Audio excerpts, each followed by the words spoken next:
If you've been wondering why you're not hitting your driver as far as you should, it might not have anything to do with your swing speed or how hard you're hitting it. The real reason could be hiding right in your setup, and it's something almost every golfer does without even realizing it. If you don't fix it, you'll either lose speed trying to guide the ball, or you'll hit that big high slice that robs you of distance. Today, I'll show you exactly what's going wrong and one simple change you can make to unlock the distance you've been leaving in the bag. Once you make this change, here's what starts happening. The club face squares naturally, so you stop having to save the shot at the last second. Your swing path lines up with your setup, giving you effortless speed through impact. That big high slice starts disappearing, and most importantly, your driver finally starts going the distance it's designed for. But if you're not seeing those results yet, it's not because you need more power or a brand new swing. It's because there's a hidden mismatch between the way you're setting up with driver and the swing you're actually making. And it all starts before you even take the club back. The big difference here is that driver is a different animal from the iron. The ball is teed up higher and it's much farther forward in your stance, which is exactly what you want for hitting the ball on the upswing and gaining that extra distance.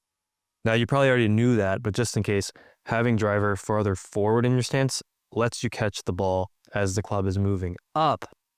That reduces backspin, launches the ball higher, and gives you a much better chance of getting that long, strong flight that you're looking for. So we want to be hitting up with driver, not down and across it.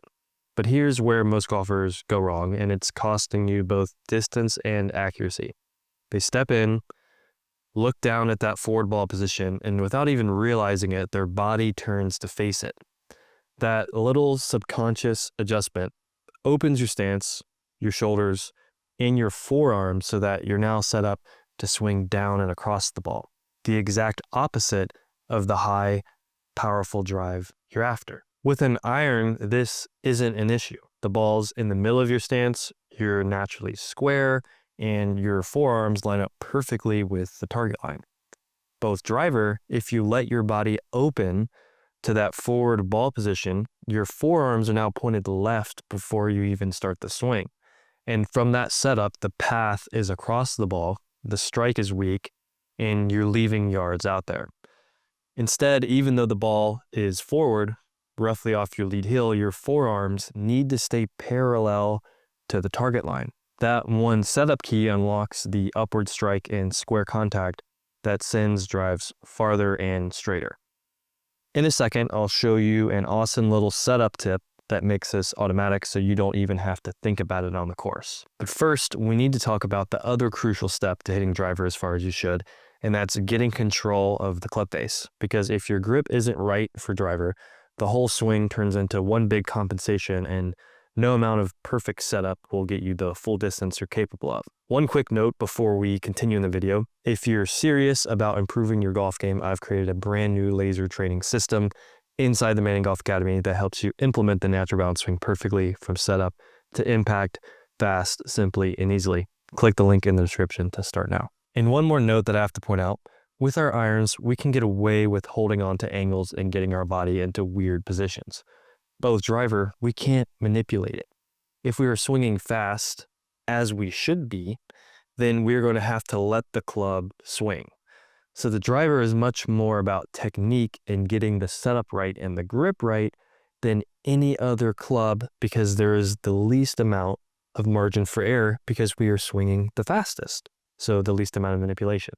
And with that, there's going to feel like there's more of a release with driver because the ball is farther forward, and that can feel like you're giving up control. That is one of the things that took me years to figure out with driver, is I have to give up control to get control. But if I go back to what most people do, they turn and face the ball, which leads them on a path to cut across the ball. But also, it feels like you're not releasing the club as much and hitting the ball more like an iron. We need to be more square with our body and feel more of a release of the club. That is how we're going to hit the ball on the up, square the face, and have the same swing speed we want. Is we have to release the club and let the ball and the club whip through the hitting area. Now back to squaring the face, because if this isn't right, everything else we're going to work on with driver just won't matter. Getting control of the club face is the key. It's what decides where the ball starts, and if it's out of position when you're coming into the ball, it doesn't matter how good your swing path is or how fast you swing, you're going to lose distance and miss fairways. Let me give you an example. Imagine your club face is wide open as you're coming down. If you swing freely like you should, that ball is going to start way right. And once you start seeing balls head towards the trees, what's your natural instinct? You slow down, steer it, or throw your hands at it to save the shot. But now, instead of a powerful, committed swing, you've got a weak, manipulated one, and the ball starts going left, right, left, right. The opposite is true if your face is too closed. Now the ball is diving left, and you start holding the face open, just trying to keep the ball on the planet. Same problem. You're stuck compensating instead of swinging with speed and freedom. Here's the bottom line. You can't create a smooth, powerful, flowing golf swing with an open or closed face. If the club face isn't square, your swing turns into nothing but compensations. And the faster you swing, the bigger the miss. So step one, before we touch anything else, before we talk about hitting up on the ball or releasing the club, is to make sure your club face is actually set up square so it's ready to deliver at impact. Now, most golfers think they're square because they set the face pointing at the target, but that's not the whole story. The key is that your forearms and club face have to be working together. If the face is aimed at the target, but your forearms are pointing left, you're already set up to cut across it. That's your slice pattern. If your forearms are pointing right with the face square, you're set up to swing too far from the inside, and that's your hook pattern. Straight hitters have their forearms square to the club face. When that's right, you've got a chance to start the ball on line and let it fly with speed. So before you hit your next driver, check this. Set up to the ball and set the face at the target. Look down at your forearms. Are they parallel to your target line? If not, fix that first. For the people that come down with an open face, if you then square your forearms from that open position, now the club face looks like it's wide open. You are unknowingly compensating at the setup position. You need a stronger grip so the club face can close for you without you having to save the golf shot. Now, the opposite of this is the hook. You could see my forearms are pointing out to the right and the club face is square. From here, if I feel like I release the club and let it swing so we can get the nice high flight, that is where the hook comes in. So you're constantly fighting, releasing the golf club and holding onto the club. You never get the speed because as soon as you tilt back and let the club swing to hit the ball in the upswing, the ball curves way left. So we need the grip to be right before we do anything else. So the check is when the forearms are square to the target line or where you're trying to hit it, is the club face also square? When your forearms and face are working together, you can finally stop steering and start swinging. That's when the driver starts to feel effortless. The ball launches higher, carries further, and actually holds its line. Now, here's where we bring it all together, because you might be wondering, if the ball is farther forward with driver, how can my forearms still be square? After all, to get the club head behind the ball, your instinct is to turn and face it. And that's exactly the move that causes most golfers to open up, point their forearms left, and set up to cut across the shot. So we need a way to keep the forearms square, even with that forward ball position. And once you know how to do this, it locks in the whole setup, so you're free to swing up on the ball with speed and hit the longest, straightest drives you can. Option one that I will give you is to let the club head sit half a foot behind the golf ball. So you don't open up. Instead, you remain square, the forearms square, and the club face is square. This way, you are set up to not cut across the ball. But one thing you might notice is that with an iron or a wedge, when you are bent over, the forearms are square and you can swing straight down the line. But unknowingly, when you come up with driver, because it's a longer club and you don't have to bend over to the ball as much, the forearms can start pointing left. To offset that, just tilt the upper body back a little bit so the forearms are now square. And during the swing, I want you to retain that tilt back so we can square the club and swing from the inside. Option two is to set the club behind the ball. And so again, how can my forearms still be square even though the ball is so far forward? It all has to do with the tilt of your body, and I'm going to give you one simple tip that is going to let you do this without thinking on the course. So you're going to set up the bomb driver. So with any club in golf, if we think about our setup position and where the club is square, our body is bent over at an angle. So if we want the club to return back to square, we need to set up an impact at that angle with our body. This fundamental is the same across every club in golf. Thankfully, there are some universal principles that make this game easier. So basically in the swing, our body turns and our arms swing. And we want to be positioned with our arms in the same position every time across all the different clubs in the bag. So we must move our body to get the club positioned behind the ball. And we must turn along the angle we are setting up at. So I can get the driver right out in front of my chest and see how much I need to bend over to get the club to the ground. Not much. And this is where people go wrong. They bend over way more than needed with the driver. So all you need to do is turn along that angle back. We keep our arms in that same position and turn along that angle back, and that is our setup position. We stop along that motion when the club is behind the ball. The club should be hovering just a little bit. And now our body is in a perfect position to turn back along that angle. All of that was probably very confusing. So I think now is the part where I remind you that I have a course with a laser to get all this stuff exactly right. The link is in the description.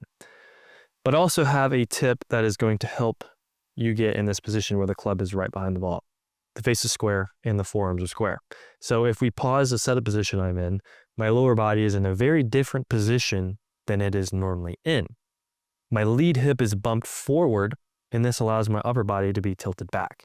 So by bumping the lead hip and adding a little tilt back, when I now turn my upper body left to get to the ball, my forearms are now square instead of pointing way left.